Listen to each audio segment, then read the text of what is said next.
What's going on, everyone? Welcome back. Today we've got our week 4 fantasy running back starts and sits for every single matchup. So make sure to tune in. If you enjoy, hit that like button, subscribe.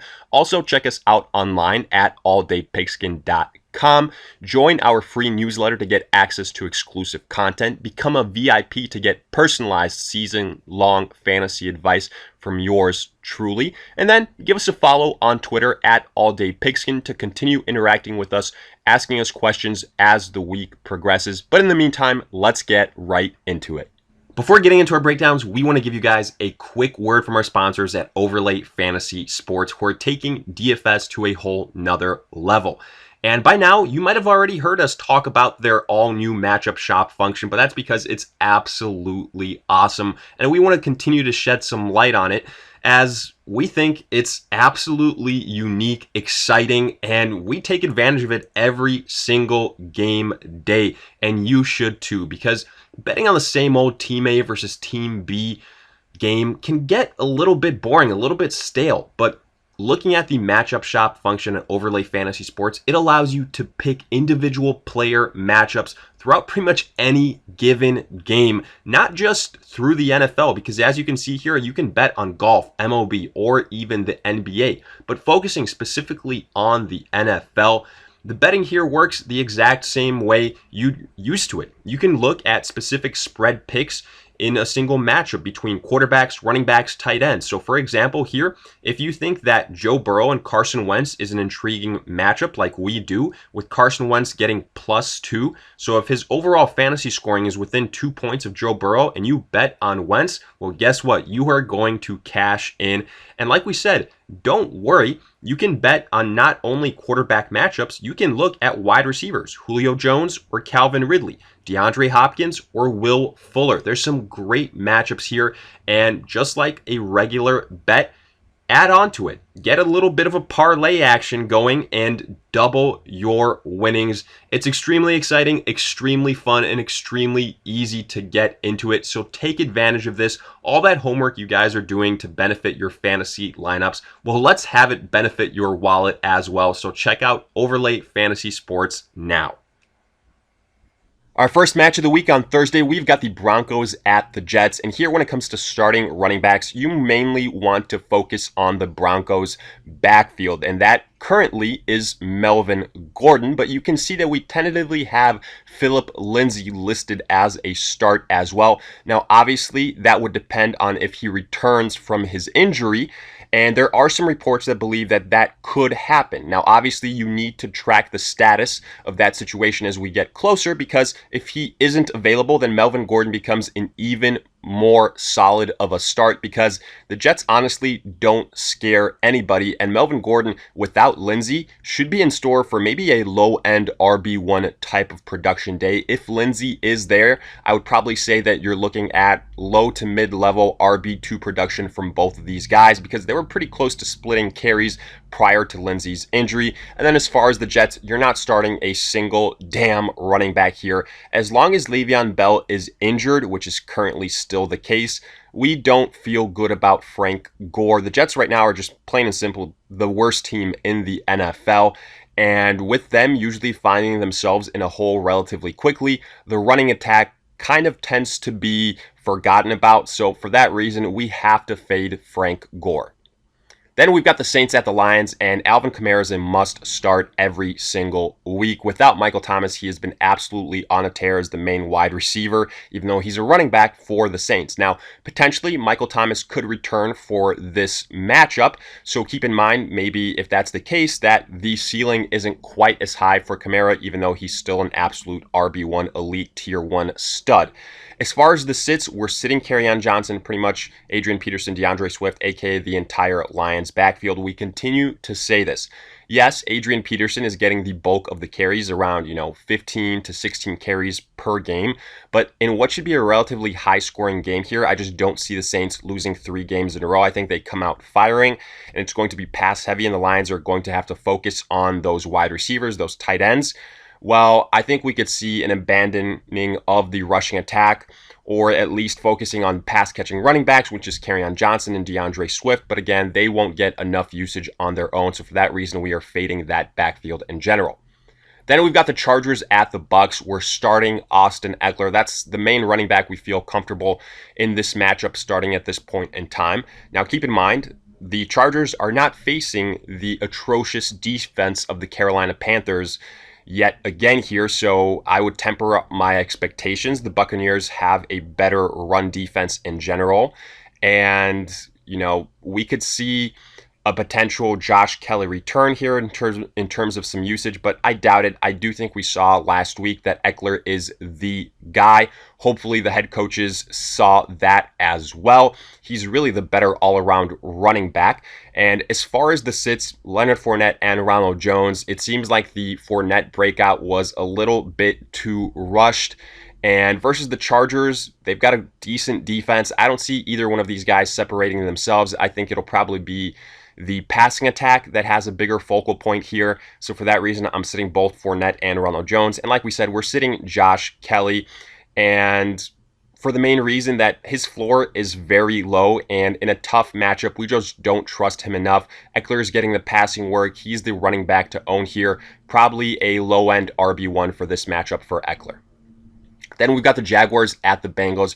You're starting James Robinson, and as crazy as it sounds, he's probably the most confident running back for this matchup, more so than Joe Mixon, because Mixon cannot get it going here.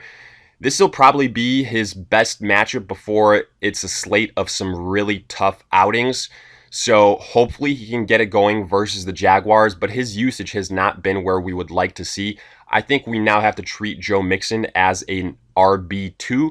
James Robinson probably a high-end RB2 as well. We know he'll get the usage, so that's the way I'm viewing both of these guys. And then I'm sitting Chris Thompson. Look, I don't believe in Chris Thompson unless the Jaguars get down by a bunch and then have to throw a bunch of quick passes. I don't think that'll be the case here versus the Bengals and their defense. I think, we could see 20 to 25, 26 points scored. I don't think it'll be a blowout like we saw with the Jaguars and the Dolphins. Then Vikings at Texans, and a bit of a question mark to this game because will it be postponed? Will it not be postponed in terms of COVID? Because the Vikings last week played the Titans. Right now, we're treating it as if it would take place. So with that being the case, you're starting Dalvin Cook 1,000%. He really had that nice breakout game last week where those rushing yards came back to what we're used to. He's an RB1.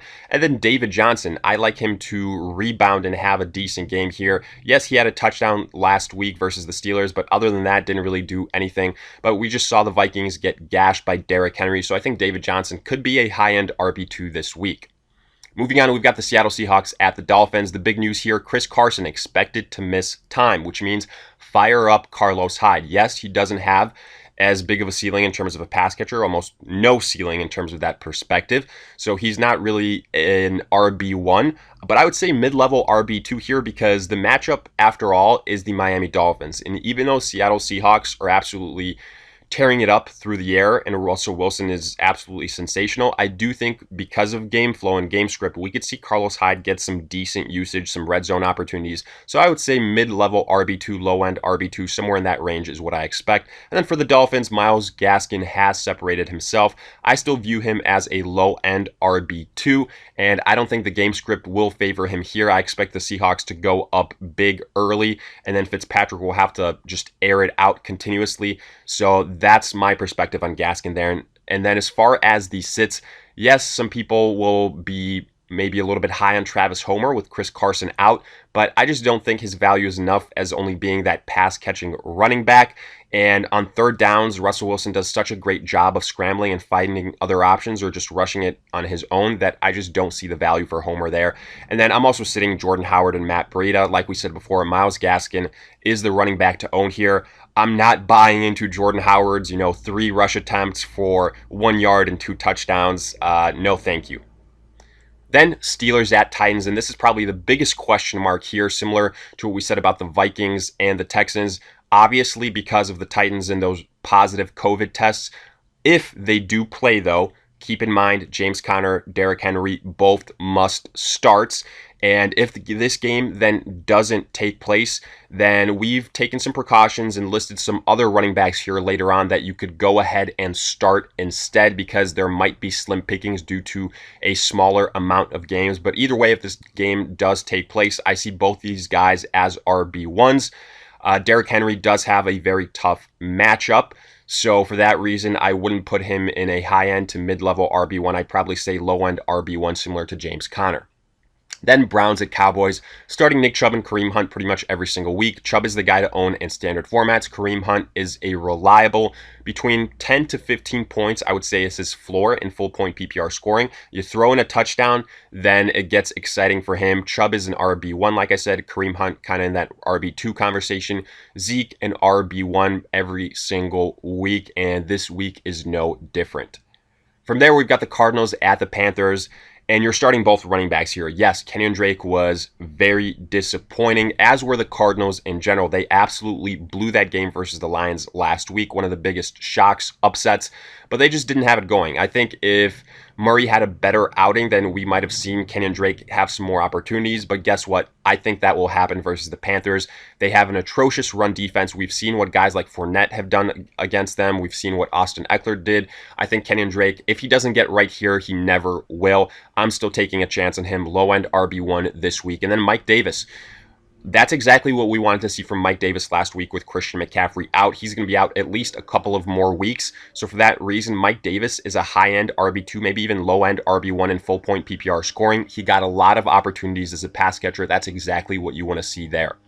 From here, we've got the Colts at the Bears. This is a very intriguing matchup here because Jonathan and Taylor is a pretty much must start every week, low-end RB1. But you also see Nyheim Hines, someone that we've listed as a sit a couple of weeks, for now. But with someone like a Michael Pittman Jr. also out, in addition to Paris Campbell, Nyheim Hines continues to go up the pecking order in terms of getting some passing opportunities. In a PPR format, I wouldn't mind taking a flyer on him. And then for the Bears, David Montgomery. I think, obviously, the big news for the Bears is the quarterback switch going from Trubisky to Foles. I think that does help the offense, not by a lot, but by a little bit.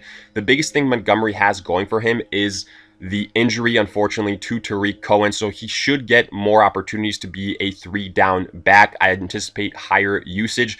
I think David Montgomery now is trending more and more to a high-end RB2, maybe even low-end RB1. Then Ravens at Washington. I will start Mark Ingram.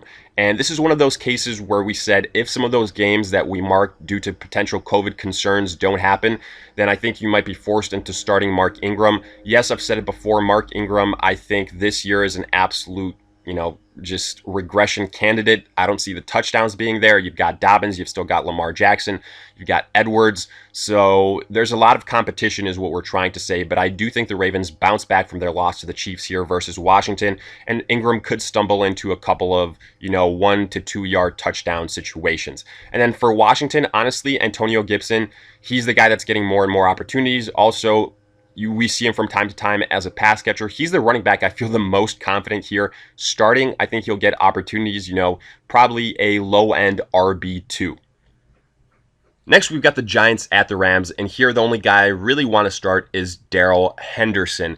We saw what he could do last week with guys like Akers being nicked up, and same with Malcolm Brown a little bit. He was given the opportunity. He had success in what is, by all accounts, a tougher matchup. And after what the 49ers running backs did to the Giants, I think Darrell Henderson could be in for an RB2 type of performance this week. And then as far as the sits, we're sitting Wayne Gallman, Devonta Freeman, and Deion Lewis, pretty much the entire backfield for the Giants. I think we could see after last week, it'll be between Gallman and Devonta Freeman in terms of who will get the most opportunities, with my expectation it being Freeman as it goes on and on. But at this point in time, there's not enough separation, so we are fading this backfield. And we're also fading Malcolm Brown, less than 100%. Rams probably go with the hot hand for that reason.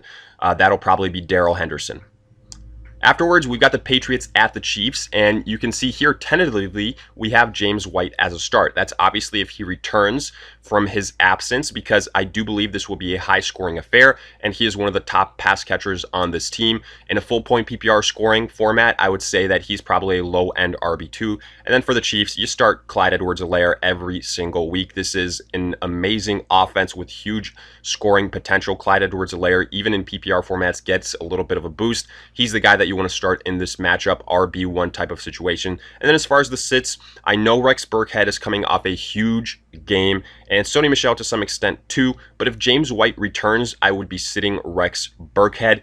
If James White is out though, however, I will swap those two names and Rex Burkhead does become a start. Sony Michel still a sit in my eyes though. I think Chiefs will put up a bunch of points here, and Sony Michel just won't have the game plan going for him to have as many rushing opportunities and a lot of, big play rushes like he did versus the Raiders. Afterwards, Bills at Raiders.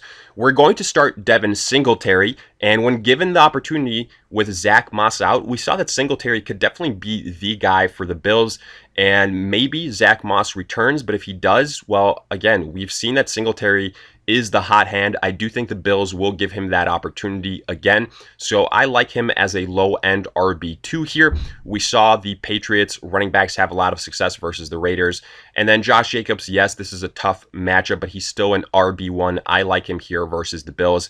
And like we said before, we're sitting Zach Moss. We still don't know whether he'll come back. If he does, though, I think right now Singletary has the lead at this point in time at least, so I am fading Zach Moss.